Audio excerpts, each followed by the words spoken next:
You are listening to Leaders and Legends, a podcast produced by Veteran Strategies and featuring conversations with fascinating and impactful men and women who have shaped our world, our communities, and our history. My name is Robert Vane, Principal of Veteran Strategies, and your host for our discussion. You are listening to Leaders and Legends, a podcast presented by Veteran Strategies, a local veteran public relations enterprise, and sponsored by Girl Scouts of Central Indiana, Garmong Construction, Leaders and Legends, LLC, the Grand Hall and Conference Center at Historic Union Station, the McGinley's Golden Ace Inn, which I just left, and McAllister Machinery, your friendly neighborhood Caterpillar dealer. You may find all your sales and rental equipment needs at McAllister.com. We are pleased to announce our podcast is a member of the All Indiana Podcast Network in partnership with Wish TV. You may find Leaders and Legends at allindianapodcastnetwork.com. Thinking of starting a podcast or need to host a public meeting? Let Leaders and Legends, LLC be your partner as you look for new ways to communicate your message. Please contact Chris Spangle and me at leadersandlegends.net. Thank you for joining us on the Leaders and Legends podcast. Our guest today is Ann Murtlow, President and CEO at United Way of Central Indiana. She recently announced her retirement from this post, and this is her first interview since that announcement. We are joined today by our frequent co-host and favorite cookie purveyor, and it's getting to be that time, Danielle Shockey, CEO, Girl Scouts, Central Indiana. Thank you both for being on the podcast. Pleasure to be here. As always, Robert. Well, Danielle, we haven't had you on in a while. We miss you terribly, and there's no better way for us to start this podcast than to turn it over to you. All right. Thanks. Thanks so much, Robert. And welcome. You've been on our list for a very long time to have as a guest. So we're so thankful that we're grabbing you now at this moment of kind of like a pivotal time, it feels like, in your career and in your life. So tell us what led to your decision to retire. Well, I've been at United Way for, it will be 9 years. And maybe it's just that every 9 years I need a break because I was at IPL for 9 years too. But I think there's several things. Number one, we've done a tremendous amount in that last 9 years to really remake the organization to reflect the changes in our community. And as we all know, our world has changed so much, not just in the last 10 years, right, but in the last 2 years. And as heads of organizations, we all have to be able to carry our organizations through not only those times, but to prepare them to really thrive going forward. And we built a great team and we focused our mission. And I feel really good about where we are. And it's 9 years later. And I really kind of have this leadership philosophy that after a certain period of time, it's really important for leaders to turn over. In large part because it is natural for you to become very invested in the decisions that you've made, and it makes it harder to change. And so I am really pleased about where we're leaving the organization. We have a great team in place, but I think a new leader with fresh legs will be able to take it to the next level, and I'll look forward to watching that. That's I can't agree more. In fact, one of my role models said, you become a little house blind at a certain point and you don't notice the things that might be really obvious to the next person that you're passing the baton to. And it's just, there are moments that sometimes it's just the right thing. So if you could describe, if someone said, so tell us about Ann's tenure or looking back on your career at United Way of Central Indiana, and they could use 3 words, what would you hope those 3 words would be? I would say the first, I think, would be courageous. I think for an organization that has so many stakeholders, change is not easy. And we need to be courageous as we make changes in our organization, but also, as we address problems in our community. And as you know, Danielle, this work is not for the faint of heart. These challenges are very complex.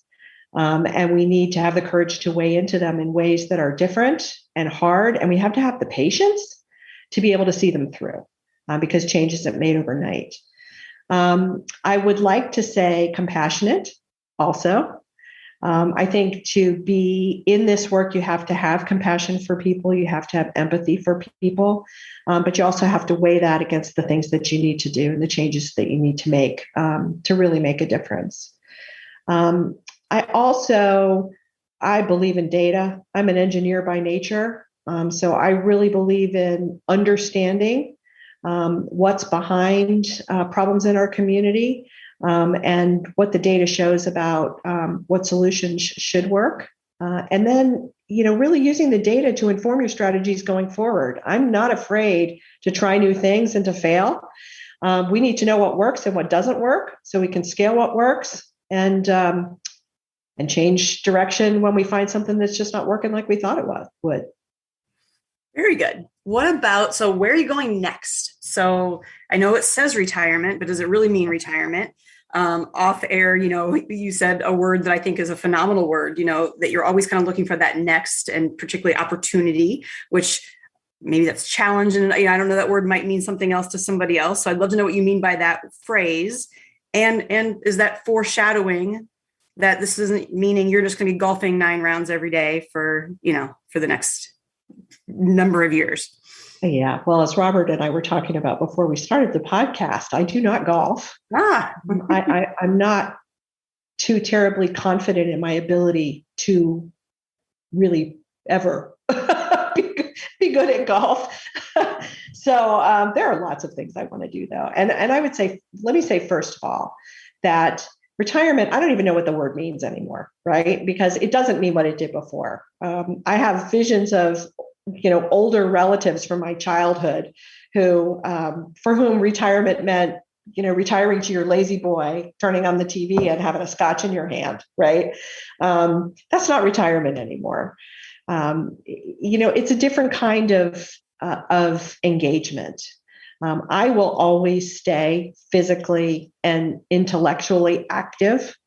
I just don't know how to be otherwise. My husband is 6 years older than I am. We have things we want to do and places we want to see. Our kids are now grown. They live in other cities. My husband and I, for example, have always wanted to go to Australia and New Zealand and Bora Bora, which are on the same general area of the globe, but are very far away from each other. And to do that trip right, you need time that I was never willing to take when I was working full time.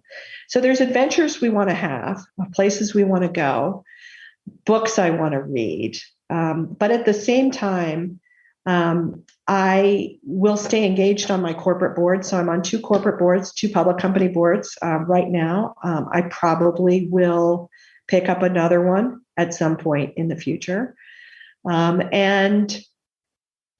And I just want to rest, whatever that means. So you mentioned opportunism earlier, and that's sort of been a theme of my entire adult life. I've never picked the next thing I wanted to do. I always put my head down and did the job that I was in as well as I could and learned as much as I could from the smart people that were around me. And the next opportunities always came.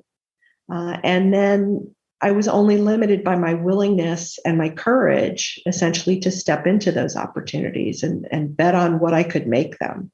I feel the same way about retirement. Who knows what will come? Where will my boards lead? Do I think right now I will ever do another full-time position? No, I'm tired. But I might have said the same thing 10 years ago when I left IPL. There's no podcast with that one, right? Maybe not.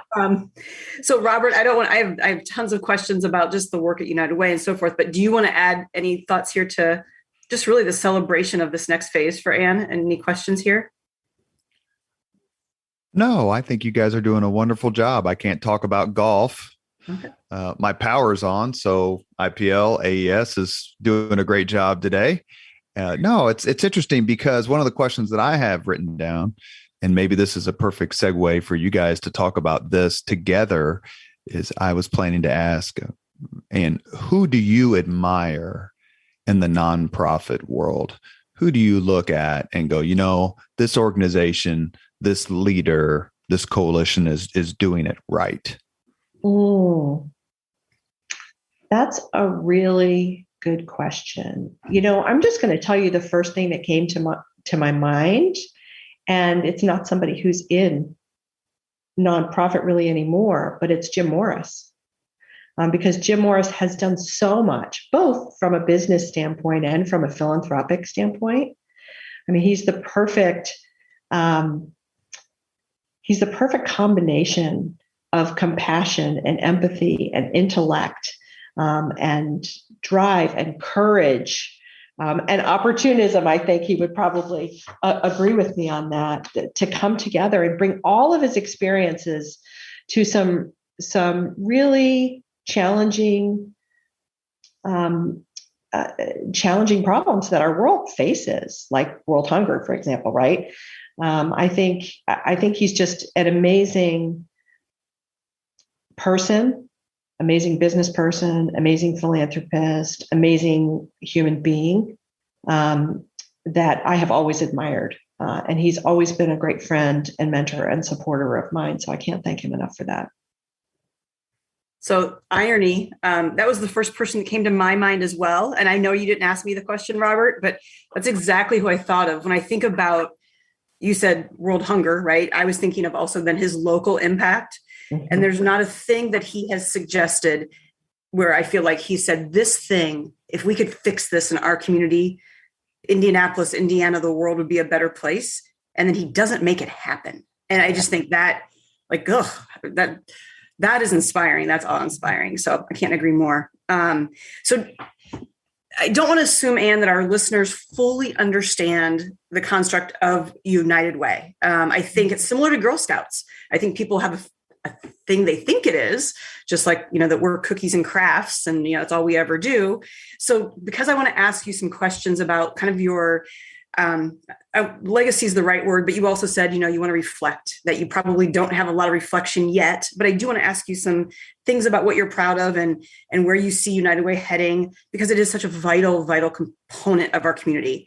So before we get there, describe for our listeners who may not fully understand what is the United Way construct, maybe how has it changed in the 9 years or in its history, its evolution, to kind of set the stage.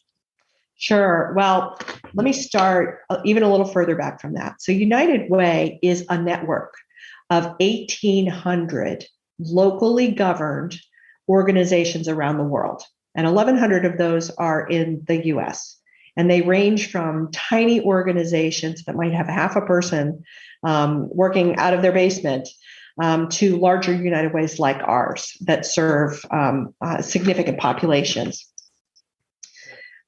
We in central Indiana were founded, a little over 100 years ago, so about 103 years ago. And we were originally founded as a war chest. But it's interesting to go even further back than that, because 130 years ago in Denver, the United Way movement started as a response to an epidemic, and it was tuberculosis. And doctors told people with TB that the only way they could extend their lives was to go find a place with clean air. And so all these sick people went to Denver, and it quickly overwhelmed the entire population of social services and health services. And so community leaders came together, business leaders, community volunteers, religious leaders came together, and they said, this problem is bigger than any of us alone. And we need to find a way to create a community response. And that was the beginning of the United Way movement. And then it really is the definition of grassroots, right? These United Ways popped up in local communities in response to the problems of the time. And so we were founded here in central Indiana as a war chest because it was wartime and war was putting significant stress on families. But throughout the world, United Ways have evolved to address the issues of the time. And because we have been involved in human services for so long and sort of have that 30,000 foot view on the network of human service providers and the partnerships with government and others who serve in this space, we are able to take a look and say, what are the most complex challenges facing our community? And certainly, I think all of us would agree that poverty is one of those very complex problems in our community. And it is now affecting multiple generations in families. So the problem wasn't created overnight. There certainly have been things like the COVID situation that have made things worse in the short term. And it is a very complex problem. There are many root causes and many barriers to families who are looking to work themselves out of those situations. So we really, in the last 5 years, have focused our mission on working with families that are living in poverty or are what we call our ALICE families, asset limited, income constrained, but employed. Families that just are barely making ends meet or are constantly struggling to make ends meet, right? And we want to be focusing our human services infrastructure, if you will, on working together to help those families get to a place of financial stability and upward mobility in our community. And I say that's complex because it ranges, from early care, health care, right? Making sure children are healthy, to making sure that they're well educated, to working with parents on getting better skills so they can get higher wage jobs, so the household is financially stable and you're not worried about a roof over your head or where your next meal is going to come from. It goes to economic development, right? We know in Indiana that we've lost a lot of sort of mid-wage jobs. And we have a lot of low-wage jobs, and we are recruiting a lot of high-wage jobs. But we have this gap in the middle, and we need to create opportunities for folks in central Indiana and in Indiana in general to be able to have those mid-wage jobs and get the skills they need to be able to access those high-wage jobs. So it is very complex, and it requires all of us working together to make that happen. So you mentioned data. So if you had to say a needle that you moved in your career at United Way of Central Indiana, what needle has been moved the most, and maybe the one maybe you're most proud of, or just the one that's been moved the most that you think is most critical for future success in our communities? Yeah, I think I'm going to go to early childhood education on that one. We've been working on that for about 10 years now. Early childhood education was something that not too many people were talking about 10 years ago. Everyone was focused on K through 12, and understandably so, but no one was really focusing on that 0 to 5 year age when 85% of the brain is developing. And we know now that if kids aren't getting the proper stimulation, they actually don't create the neural networks in their brains that allow them to be lifelong learners going forward. You may remember that, 8-10 years ago, you couldn't pick up the paper without hearing a story about a child being injured or even dying in daycares that weren't even meeting basic health and safety standards. And so we wanted to start there and really worked very strategically over time to create financial incentives for childhood centers to be high quality, to make sure that public dollars or tax dollars, essentially, in the form of childcare development vouchers, right, were going to care providers that were at least meeting those basic health and safety standards, and that we as a philanthropic organization, were providing capital dollars to childcare centers so they could actually create the facilities that were safe for kids. But we didn't want to stop there because we knew it wasn't just about safety. It starts with safety, of course, just like it always starts with basic needs and having your basic needs met. But it's also about that high quality stimulation. And so we wanted to work with centers that would be dedicated to putting in place the curriculum and the professional development techniques, et cetera, that would help kids get that really great start that would get them ready for kindergarten. We also knew, quite frankly, that the most vulnerable families were never going to be able to afford high quality early childhood education because it can cost as much as $10,000 per child. And if you think about families that are living in poverty, or even ALICE, which is about 200% of the poverty level, that is just prohibitive for families. So we needed to have quality, but we also needed to have a way for kids to be able to access, for families to be able to access that opportunity for their kids. And that's why we work with the state on the On My Way Pre-K program. And one of the big parts of that was really putting in place the Indie Preschool program. So one of the barriers that we ran into at the state level was concern by legislators that, number one, if they funded pre-K, where were we going to put kids? Because there was no financial model for high quality pre-K, we weren't creating the high quality seats. And by the same token, there wasn't proof that families would actually opt to have their children attend these centers. And so we said in Indianapolis, and I say we, the philanthropic community, the city, and the corporate community came together in a community response and said, we'll prove it to you.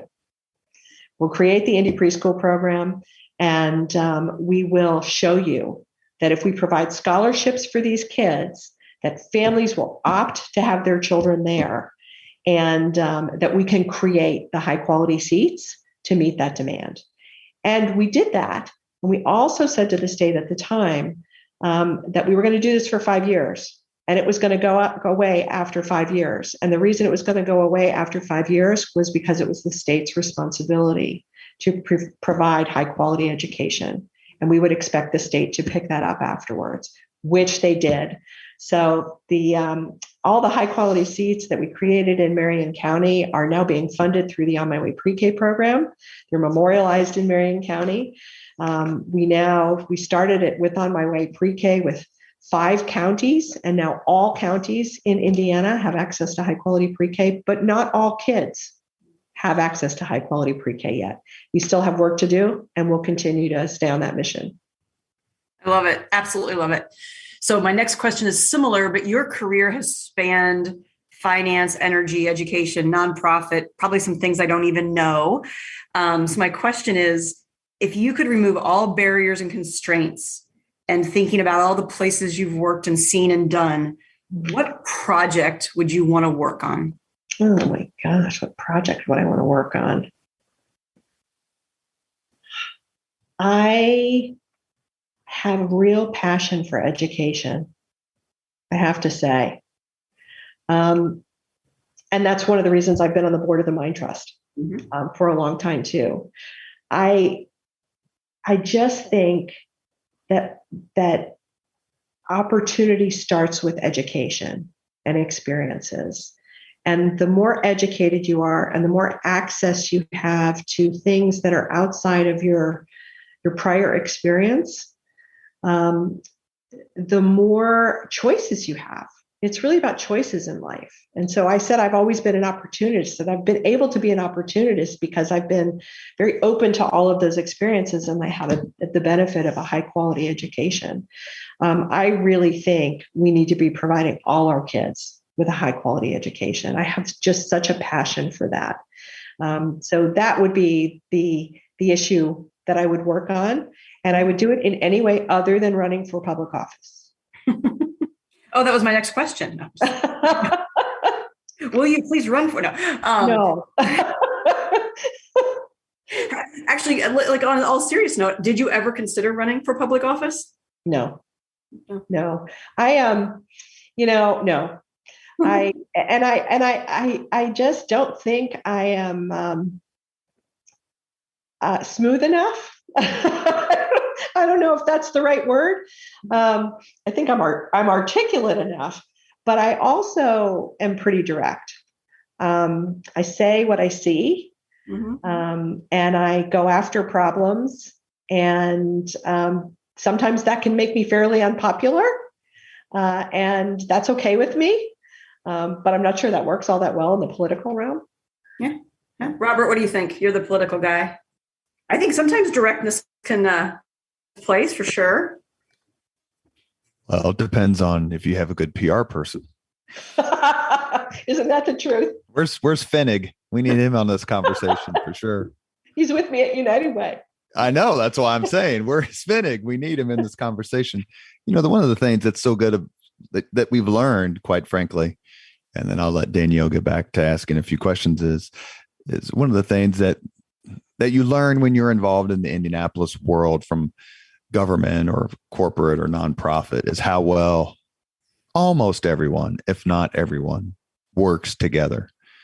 And the story of modern Indianapolis, I was born 6 weeks after Lugar won the first time, after Richard Lugar won his first in 1967. And the difference between Indianapolis of my youth, when I only went downtown to go see Dick the Bruiser at the convention center, and what, for example, we just experienced with the college football national championship. These big events and these huge programs like On the Way that you just talked about, they only really happen if people are willing to lay aside their ego a little bit, because they know they're not going to get everything they want, but come together and realize that there is an Indianapolis way, and that way involves making things better for as many people as possible in the city. Is that something that you're not here? You're not from here originally, as I recall. I'm not. I've only been here 20 years. That's right. I'm going to ask you about that here in a few minutes. A graduate of Lehigh University. But when you came here, how quickly did that get embedded in your psyche? Like, okay, these people here, obviously kind of Jim Morris is the apex of that. But there's been the P.E. McAllisters and the Bill Mays and the Yvonne Shaheens, and the list goes on and on. Those folks who have come together. How quickly did you realize this city's got something special going? Very quickly. And, I came to be the CEO of Indianapolis Power and Light, which is an AES company. And I came from AES a year after AES had acquired the company. And I didn't know anyone in Indianapolis. I was very quickly embraced when I moved here, and demonstrated that I was genuinely interested in the community. And I think that's really important. I often will tell people that I came to Indianapolis from London. And when I was in London for 6 years, I was traveling quite a bit, and it was almost all work and no social life. And then I came to Indianapolis on my very first trip when I was considering coming to Indianapolis for the job. And by the end of that first day, I had 15 best friends, which was more than I actually had the opportunity to create when I was in London. So, people are just genuinely nice to one another. They have time for one another. And community is something that everyone can and does rally around. I found that very special. This became home for us very quickly. My kids were 8 and 12. My husband made the decision to become a stay-at-home dad.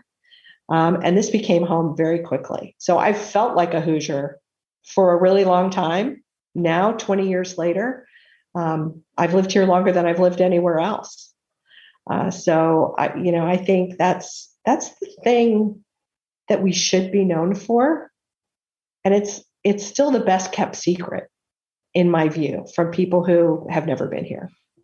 We should note that Anne does not have to run for public office because her friend Fred Mills is running for public office. Go Fred. Danielle, back to you. All right. Very good. So let's imagine, I think, what is your official last day in July or June? June 30th. That's the end of our fiscal year. Okay. So as you're sitting in those last, whatever transition meetings look like with the person who's going to step into your shoes, what are your words of wisdom to that person? What are your words of, this is what needs to be thought about next because it's left unfinished, or the community needs this? What will that conversation look like? Yeah, I think it depends on who my successor is, quite honestly. I mean, I think I have every confidence that the search committee will do a fantastic job and that they'll have a multitude of qualified people who are interested in doing this job, including some internal candidates as well as external candidates. I think I'll share what I've learned and talk about sort of where we are in our journey, but I think I'll leave it to the next person to figure out what the right way forward is. Fresh ideas, I think, are a good thing. New perspectives on old problems are always a good thing. I think, I'll share my heart for the community and my faith in the team that we've put in place. I think that's really important. I will offer my assistance in any way that is appropriate and desired. I'm not going anywhere. I'm not leaving Indianapolis. This is my home. I continue to be very invested in its success in whatever form that takes going forward. That's great. Well, we will miss you. I'll say that on the record. So, no, thank you. I have to since this big announcement happened, I keep having to remind people that I'm not dying. I'm still here. And I'm not going anywhere. You are listening to Leaders and Legends, a podcast presented by Veteran Strategies, a local veteran public relations enterprise, and sponsored by Girl Scouts of Central Indiana, Garmon Construction, and congratulations to its new president, Mr. Paul Okeson. Leaders and Legends, LLC, the Grand Hall and Conference Center at Historic Union Station, the McGinley's Golden Ace Inn, and McAllister Machinery, your friendly neighborhood Caterpillar dealer. Our guest today is Ann Murtlow, President and CEO at United Way of Central Indiana. She recently announced her retirement from that position, and this is her first interview since that announcement. We are joined by our frequent co-host, Danielle Shockey, CEO, Girl Scouts of Central Indiana. And we asked you kind of this question a few minutes ago, but this is a question I ask all our Hoosier guests. So you have to come up with a completely different answer than Mr. Jim Morris, who is the most frequent answer to this question. Is there a Hoosier leader and or legend you particularly admire? Oh my gosh. We got one on the screen here. Somebody besides, yes, of course. I'm looking at her. Yeah, we do. Well, okay, I can use Danielle. Danielle's done a tremendous job, actually, of coming into Girl Scouts. I mean, Girl Scouts, like a lot of our organizations, has had to evolve to meet, our new society. And I think Girl Scouts has done a bang-up job of keeping all the things that were so good and so basic to Girl Scouts' mission while reinventing itself for this new generation. Danielle, I don't know that I've ever told you this, but I also was a Brownie and a Girl Scout. And I think it was probably the first place where you tried lots of new things and you worked to earn something. And those lessons are so key to life as well as professional success. So I'm deeply grateful. My daughter, when we moved to England, was in the international chapter of Girl Scouts, and she enjoyed that as well. So thank you for all you're doing in our community and what you're doing within the Girl Scouts network. Yeah, it's a joyful job. And I always say that's a silly adjective, but I think it's just a joyful place to be. The girls are amazing. And I'm glad to hear you had a good start with Girl Scouts in your own personal life. I do think it'd be interesting to ask all the women leaders in our community who were Girl Scouts, what stuck with them, because it's often I think about, they talk about the first box of cookies they sold was the first time they ever spoke to a stranger in that way, and how it overcame shyness. It sparked a curiosity or an entrepreneurship spirit. It is a big part of a lot of women. So I'm glad to hear you say that it was for you too. I want to talk education a little bit, but I also want to talk, we've tiptoed around the fact that you've had lots of different roles in your career. And maybe as you're thinking about a more traditional retirement, even though you said there's no such thing as really just retiring, which one, I don't know, favorite, but which one has just been like, can you say, do you have a favorite role in your career? I don't. Wow. I don't have a favorite role. Each of the roles that I've had has in some way built on the one that I had before, but exposed me to things that are totally different. So, I'm an engineer by training, and I started off my career actually doing design work, which is exactly what every engineer thinks they're going to be doing.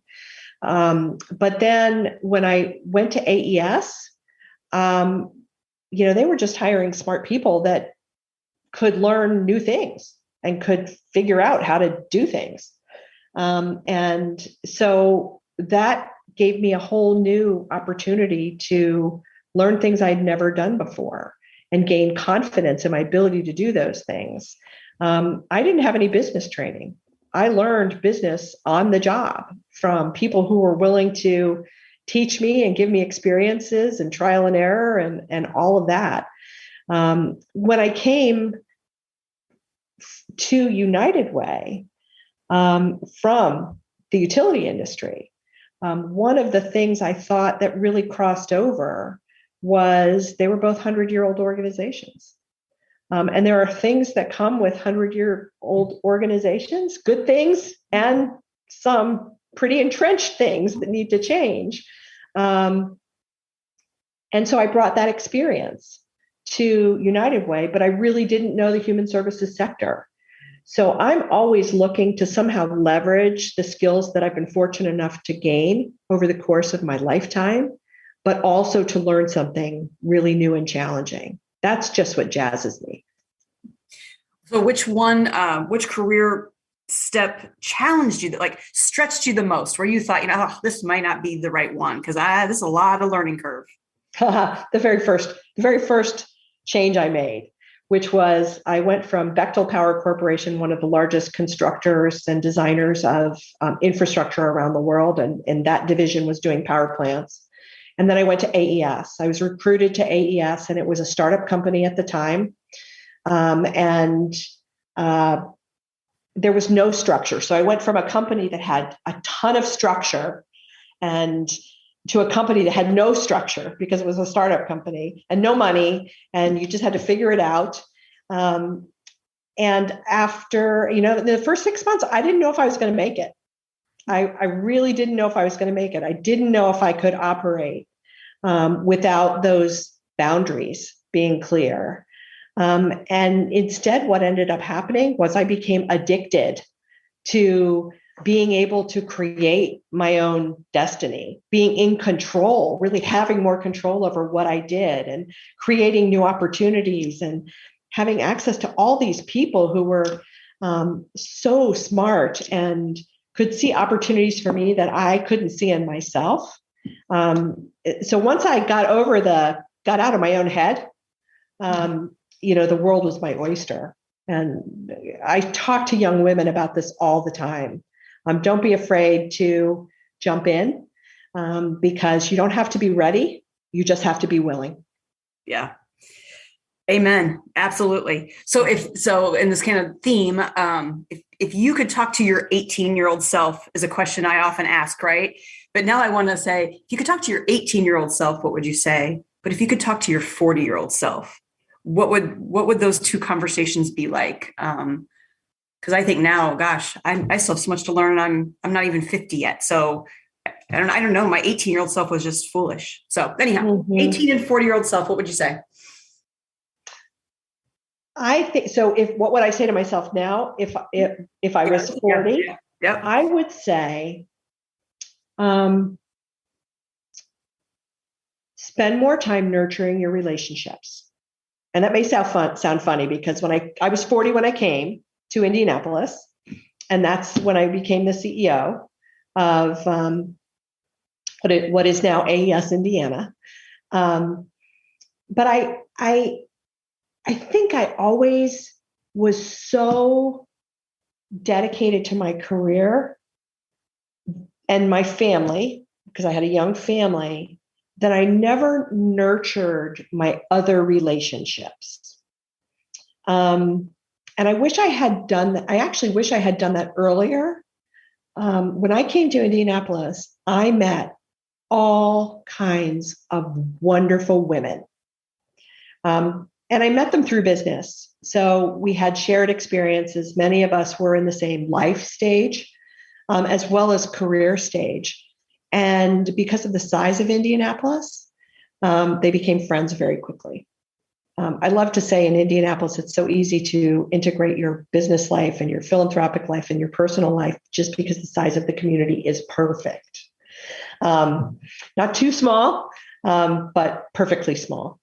And I wish that I had in the earlier part of my career, and even sooner, when I was 40, really nurtured those relationships and kept them, because they are so fulfilling to me now. I have a group of, 56 women who I've met over the last 20 years, and we get together and we support each other, and they are my girlfriends and they are a professional network. I never had that earlier. And I would give that advice to myself and to anybody else, but I would give it to them at 25. Mm-hmm. You shouldn't have to wait till you're 40 to figure that out. That's awesome. Anything different to your 18-year-old self? Just be more adventurous. I don't think I was all that adventurous when I was 18. Mm-hmm. I don't know that I had anywhere near the confidence that I should have had at 18. I mean, part of that was probably that I went from an all-girls prep school to an engineering school where the ratio of boys to girls was 18-1. So I was a little shell-shocked for a couple of years. But, that was good. That was really good training, because at the end of the day, I became an engineer, and there were mostly men. I worked mostly with men in my energy career. And so that experience served me well. You asked me earlier, Danielle, what one project I would work on, and I said education. The other thing is I would love to see more women go into engineering. Yeah. Engineering taught me how to think rigorously. It was hard. You had to stick with it to get through it. And I am proof that just because you have an engineering degree doesn't mean you have to be an engineer forever, but it provides that foundation for rigorous thinking that will make you successful in anything you try. And there are still today no more women in engineering than there were when I went through college 40 years ago. There's something wrong with that. So I would be remiss if I didn't say this. So we as a side project to the Girl Scouts mission in space and STEM, we are still working with Purdue Polytech High School and the Paramount schools in Central Indiana. And there's still very much hope that we will have a K-8 all-girls STEM academy with those two partners in Central Indiana for what you just described and so many other reasons. But maybe somewhere in your retirement future, there's some time to provide some, just some good guidance to that model. I might pick your brain someday if you're willing. I'd be more than willing. I think that's great. I can tell you a quick story if do we have time for a quick story, Robert? Yes, ma'am. I remember the day that my daughter came home from school and told me that she had gotten a C on a test or something, a math test. And she was maybe in 7th grade. And I said to her, well, what happened? And she said, well, Mom, everybody knows girls aren't good at math. And after calming myself for a few seconds, I looked at her and I said, "Oh, where did you hear that?" "Well, I heard that at school." I said, "Let me just tell you, you are the product of two engineers. It is genetically impossible for you to be bad at math." And she did well in math from that moment forward. A lot of this is just socialization and access and confidence building. Girls can do this, and they can do it well, and they can just rocket their careers because they have skills that are so important to life. So you can tell I'm passionate about this one. I was just saying, we could talk all day, because I was just going to talk about, a girl by age 7 or 8 develops her math and science persona. Mm-hmm. And I do think everything you just said is so true. It's not something in them that flips a switch. It's what all the messages they're receiving, or lack thereof. They're mm-hmm. not seeing themselves in those careers. They're not seeing women in, and they're not giving opportunities to engage in those spaces. And that's my only Girl Scout commercial. I do think that's the one thing we do really well. We let girls see women do amazing things in a variety of places where they may not otherwise have access. I think we're a great companion to the K-12 classroom, because as a former educator, elementary teacher, there's just not enough moments in the day, but in Girl Scouts, they can have those opportunities. So I rarely do that, Robert. That was a point of privilege. I rarely go Girl Scouts on our show here. So. So many of the women leaders and legends we've had on the podcast have been Girl Scouts. I think almost the majority. It'd be easy to say the majority, if not nearly all. Mm-hmm. Let me ask a couple questions, and then we'll turn it back over to Danielle for the final 5 questions. We're with Ann Murtlow, CEO, United Way. One of the things that I tell people, or used to tell people, when they were about to meet with Greg Ballard for the first time, my former boss, when he was mayor of Indianapolis, and they were looking for a way to suck up to him, perhaps, or start the meeting off in a good way that'll get the mayor in a good mood, I used to always say, compliment his staff. And if you say nice things about Greg Ballard's staff, he will be putty in your hands. And they would laugh. And then I would get a text after the meeting, and the text would read, "That worked." So we know you have an amazing staff. I mentioned Greg Finnig a few minutes ago. I work a little bit with someone else who's very amazing, and that's Ann Valentine, because we do some Indigo related work together. I'm friends with Peter Hanscom, who's wonderful. But talk to us, please, about your staff, how important it is to recognize them, reward them, empower them, and make sure that people on the outside of the organization know that they're a critical source of your success. Oh, absolutely. I think it's hugely important. I mean, they're any leader that thinks that they have been recognized for success that hasn't been driven in large part by all of the people under them is sort of kidding themselves, right? We have an amazingly strong team of go-getters. We debate issues. We respect each other tremendously for the different viewpoints that we bring. And then we work together to get stuff done. I think our team is unique for an organization like ours. And they are really focused on mission. They're very empathetic to the people that we're trying to help. But they're also very disciplined about the work that we do. And they work really well together. I think for me, interesting that you would say that Mayor Ballard loved it when his staff was complimented. I think that's the best compliment you can give to a leader, is to compliment their staff. At least for me, the most gratifying thing I see as a leader is when the people who have worked for me go on to do wonderful, great things. And that is the biggest reward you can get as a leader, to see that those who have served with you got something out of that time that allowed them to grow in their confidence and their capabilities to take on wonderful new things. Does that answer your question? It does, because as someone who still talks to Mayor Ballard quite frequently, to say that he is not only very proud of the city for handling 2 significant sporting events within a year of each other would be an understatement. Mm-hmm. But to say that he's not over the moon proud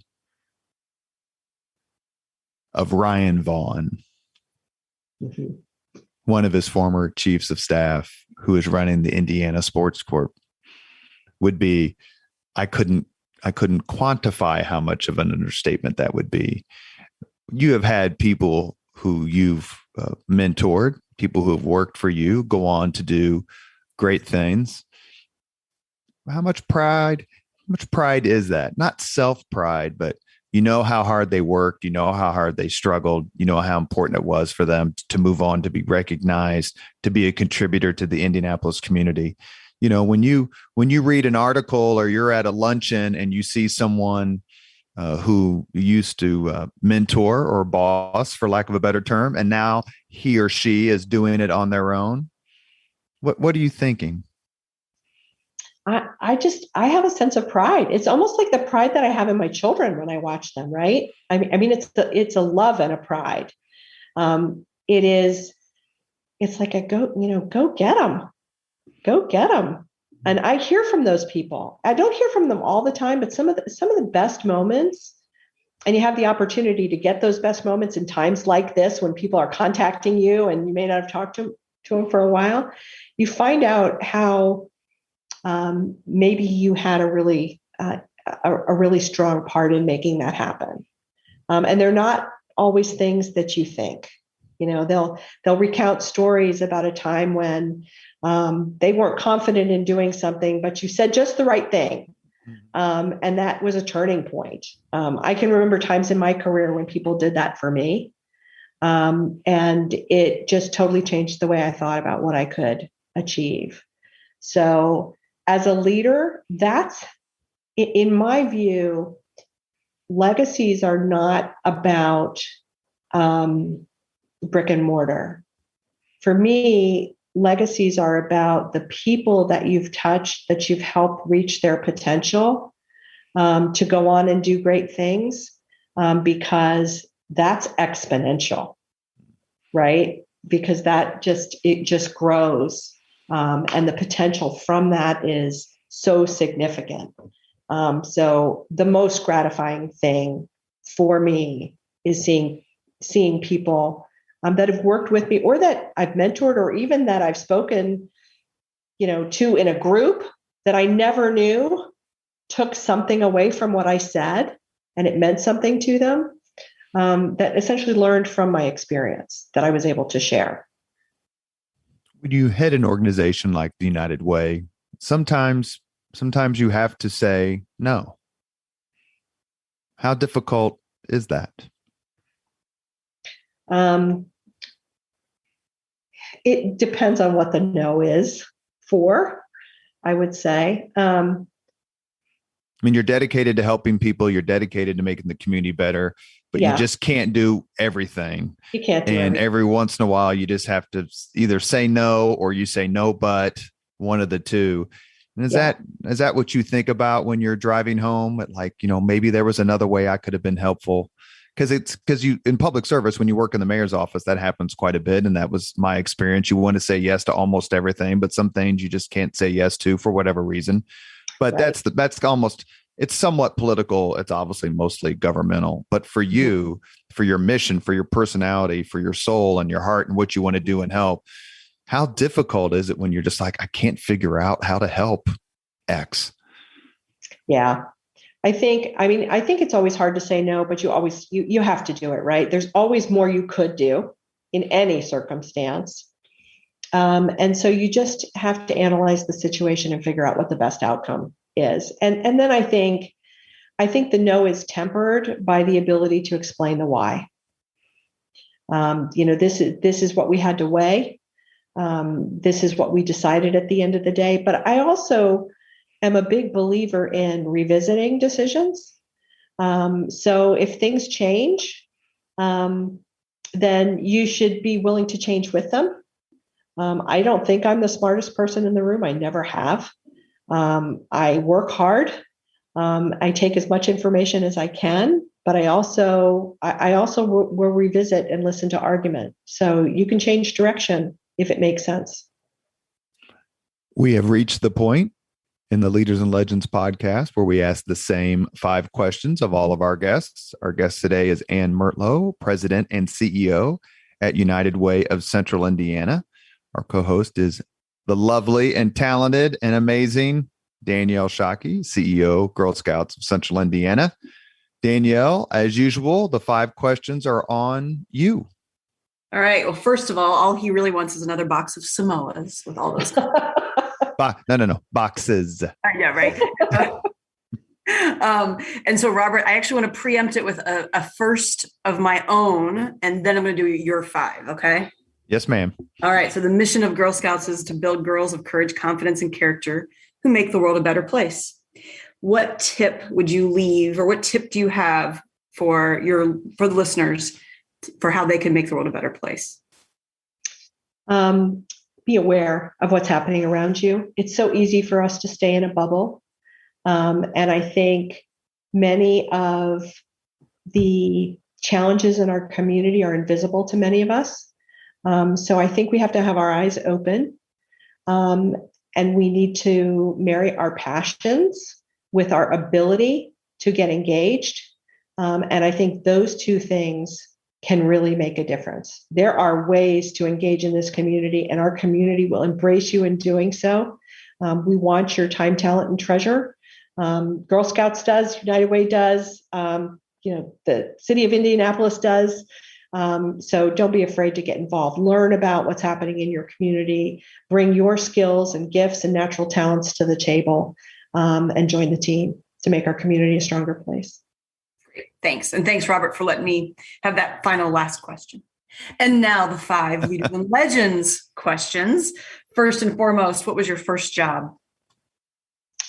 Beyond babysitting, which seems to be everybody's first job. Mm-hmm. I was a sales clerk in the table linens department of a department store called Woodward and Lothrop in Washington, D.C. Okay. First concert? Beach Boys. We just did a podcast interview with Noblesville Mayor Chris Jensen. Do you know Mr. Jensen? I do not. Well, next time, if you ever meet Mr. Mayor Jensen, that was his first concert as well. The Beach Boys. Sorry, Danielle. No, I paused. Robert always has some kind of editorializing to do on the concert question. All right. How about a book? One that is either stuck with you as a favorite that you recommend, or one that you're reading right now, or just something a book you'd recommend to our listeners. My favorite book of all time, quite frankly, is Pride and Prejudice. I just love it. If I was going to be more philosophical, I really like Atlas Shrugged. A bit controversial, I'm sure, but yeah, that's what okay. How about if you could witness firsthand a moment in history rather than having read about it in a book? What moment would you want to witness? Good question. The first thing that popped into my mind was it's not so much historical, but I would have loved to have seen Mother Teresa at work. Okay. And then the final of the 5, if you could sit down for 1 hour off the record and have a meal with any person living, who would you want to sit down with? Any living person. I think Condoleezza Rice, honestly. Okay. That's only funny because Mayor Chris Jensen chose the same person. I need to give him a call. I will facilitate some sort of introduction because this is uncanny. And it's a beautiful choice. She's a remarkable person.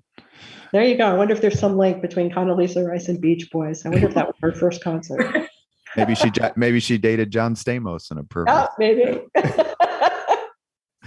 You have been listening to Leaders and Legends, a podcast presented by Veteran Strategies, a local veteran public relations enterprise, and sponsored by Girl Scouts of Central Indiana, Garmon Construction, Leaders and Legends LLC, the Grand Hall and Conference Center at Historic Union Station, the McGinley's Golden Ace Inn, and McAllister Machinery, your friendly neighborhood Caterpillar dealer.